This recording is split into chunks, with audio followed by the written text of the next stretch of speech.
Fala pessoal, vamos falar agora de outro módulo. É uma biblioteca muito interessante aqui, caso você esteja manipulando dados, que é o NumPy, tá? O NumPy, ele fornece um grande conjunto de funções, tá? Que a gente pode utilizar para cálculos numéricos.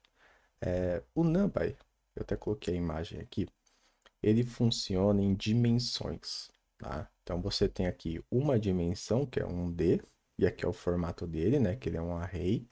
Então aqui você teria uma espécie de uma lista, né? Igual do Python, com uma sequência de valores. Você também pode ter um array com duas dimensões. E você pode ter um array com três dimensões, quatro, cinco e assim por diante, tá? Qual que é a vantagem do NumPy? Em poder de processamento, ele opera muito mais rápido, tá? Do que, por exemplo, você processar com um Pandas. Então, se você precisa fazer um cálculo muito complexo, que vai exigir muito poder computacional, você pode estar utilizando o NumPy para fazer as suas operações, tá? E aqui é mais fácil fazer aqui na prática do que ficar explicando o que são esses arrays aqui, tá bom, gente? Então vamos lá, ó. Seguinte, primeiro passo, vamos importar a lib, tá? Então eu vou fazer aqui, ó, import numpy as np. Então tudo a partir de agora que eu utilizar, eu vou chamar de np ao invés de numpy, tá? Então essa é uma nomenclatura já muito utilizada pela comunidade. Então utilize aí também nos seus códigos np, que todo mundo vai saber o que você está utilizando, tá bom? Então aqui eu vou verificar a versão, né, da documentação, então eu vou chamar aqui np underline underline version underline, tá?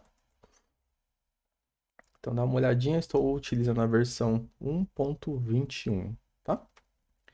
E aqui eu vou criar uma matriz, tá? Simples assim. Então eu vou fazer o seguinte, ó. Eu vou chamar, ó, o np, né? Vou chamar o comando array, vou abrir parênteses e depois eu abro colchetes. E aqui eu passo uma sequência numérica, tá? Então, se eu dar uma olhadinha nisso daqui, ó, acabei de criar um, um array no NumPy, tá? Que seria esse exemplo aqui da imagem, ó. Eu tenho uma dimensão, tá? Então, simplesmente assim, eu já criei um array, tá?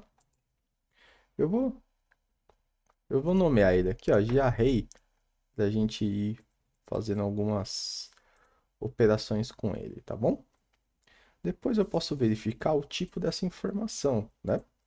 Por exemplo, ó, se eu chamar o comando type e passar aqui uma lista, né, que é dois colchetes, ó, ele é um tipo lista, certo? Se eu passar duas chaves, ele é um tipo dicionário, né? Se eu passar um array, ó, ele é um tipo NumPy ND array, tá? Então é um pouquinho diferente aí o tipo da informação. Aqui a gente fez só uma dimensão. Se a gente quer trabalhar com duas dimensões, ó, vou colocar aqui, ó, duas. E aí, nós vamos fazer o seguinte, ó, o np.array, vou abrir meu parênteses, vou abrir colchetes e vou passar a minha primeira dimensão, ó, 9, 8, 7, 6. Vou passar a vírgula e vou passar a minha segunda dimensão, 5, 4, 3, 2, 1, tá? Agora, se eu vim aqui e dar um print nas duas, ó. Opa, ele deu um erro aqui.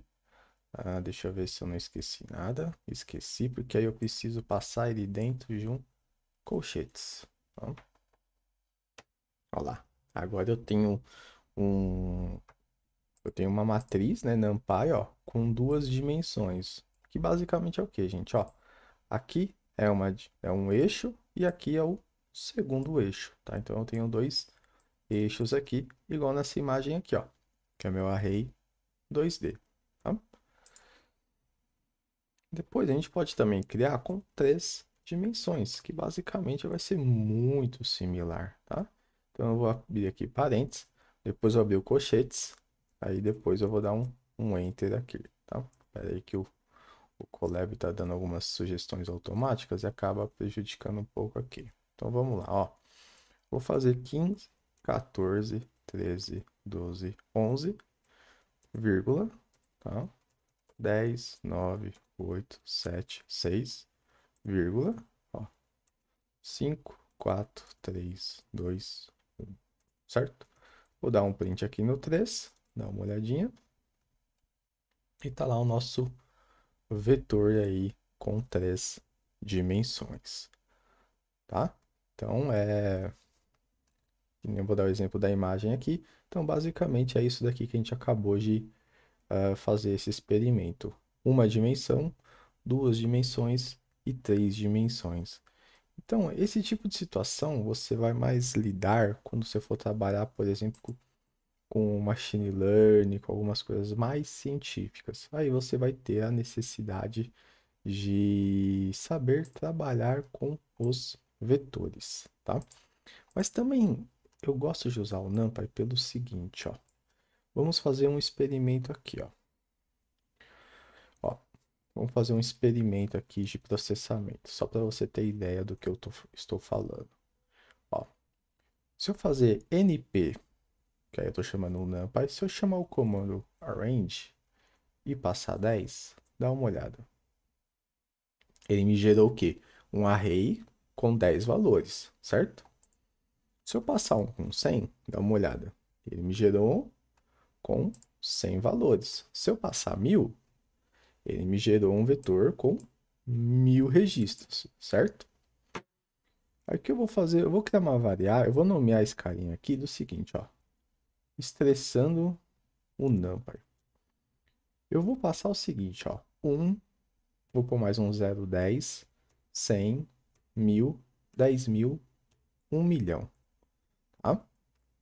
Então, e agora se eu vim aqui e dar um len, ó, estressando o NumPy, certo? Deixa eu ver, deu um erro aqui. Eu escrevi a variável com o nome errado, ó.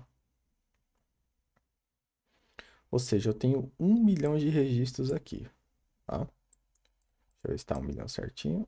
Não, tá 100 mil, ó. Então, eu vou pôr mais um zero aqui, ó. Então, ó, eu tenho 1 milhão de registros. Tá? A pergunta é, se eu fosse fazer um loop para eu percorrer registro por registro, quanto tempo você acha que ele demoraria? Vou fazer aqui, ó, o primeiro teste. Então, eu vou fazer o seguinte. Eu vou passar aqui, ó, porcentagem time. O que isso quer dizer? Que a partir de agora eu vou verificar quanto tempo irá demorar esse processamento aqui na memória, tá? Eu vou fazer o seguinte, ó, for, eu vou chamar aqui de loop, tá? In, estressando o NP, tá? E aqui eu não vou fazer nada, eu vou passar um pass, tá? E vou processar, ó. O que eu fiz aqui, ó? Olha o que ele me retornou. CPU times, né? Então ele me devolveu quanto tempo ele demorou para fazer esse processamento. E dá uma olhadinha, para ele processar, para ele rodar 1 milhão de registros que eu coloquei dentro de um for. Então o que eu fiz? Eu fiz um for, ele passando registro por registro. Então basicamente eu fiz isso, ó. For loop in. Eu vou dar aqui um in range, né? Só para eu simular a situação, eu vou dar um print loop aqui, ó, só para vocês verem o que eu fiz. Então, o que eu fiz? Eu fiz um loop igual a esse, só que em 1 milhão de registros, tá? Aqui eu só coloquei 10, né, gente, para não dar 1 milhão aqui, senão ia ficar muito tempo processando dentro do for, tá? Então, eu só coloquei só para você ver o que está acontecendo. Então, esse for aqui, eu fiz um loop igual a esse, na qual ele passou dentro de 1 milhão de registros. E dá uma olhadinha. Ele demorou aí 72 milésimos de segundos, tá? Então foi muito rápido. E agora a gente vai piorar as coisas aqui, ó. Eu vou pôr um 02, eu vou pôr 5 milhões de registros, tá? Eu vou dar um print aqui, ó. Len nesse, então eu vou dar len nesse outro, ó. Estressando um NP02. Vamos piorar as coisas aqui, ó. Vamos pôr 10 milhões de registros, tá? e depois a gente vai pôr 50 milhões de registros. Então esse vai ser o 03 e o 04. E aí eu vou dar outro print aqui só para a gente fazer esse estresse aqui de processamento, para você ver que é interessante usar o NumPy quando você tem bases de dados muito grandes. Ó, 1 milhão, 5 milhões, 10 milhões e 50 milhões, certo? Então esse foi o meu primeiro teste. Agora eu vou fazer o segundo teste, que aí eu vou estressar o NP02. Ó, já demorou um pouquinho, né? 341 milissegundos. O 03 eu vou estar utilizando 10 milhões de registros. Vamos ver quanto tempo ele demorou. Muito pouco, né? E se agora eu vou usar o quarto teste, que aí nós vamos usar 50 milhões de registros. Ó, já demorou 3 segundos, certo? Mas aqui, gente, ó, eu tô falando de 50 milhões de registros. Vou te fazer uma pergunta. Você acha que no Excel você roda 50 milhões de registros, ó? No Excel, o máximo que você tem é 3 milhões de registros lá na sua planilha, né? Então, teoricamente, ó, se eu fosse dizer aqui, ó, se eu fosse dividir 50 por 3, você teria que criar 16 abas no Excel, preenchendo todas as linhas para você conseguir ter 50 milhões de registros, tá? Então você vê que o NumPy ele é excelente para a gente poder ter esse poder de processamento. Então, se você tem uma base de dados muito grande, compensa você transformar ela num array, aquela coluna em específico, e ali você faz o processamento. E daí você vai ter um desempenho muito melhor do que você, por exemplo, rodar no Pandas. Tá bom? Então, pessoal, essa é uma introdução aí ao NumPy. Aí no próximo vídeo a gente vai ver mais algumas coisinhas interessantes sobre ele, tá bom? Então eu fico por aqui, um forte abraço.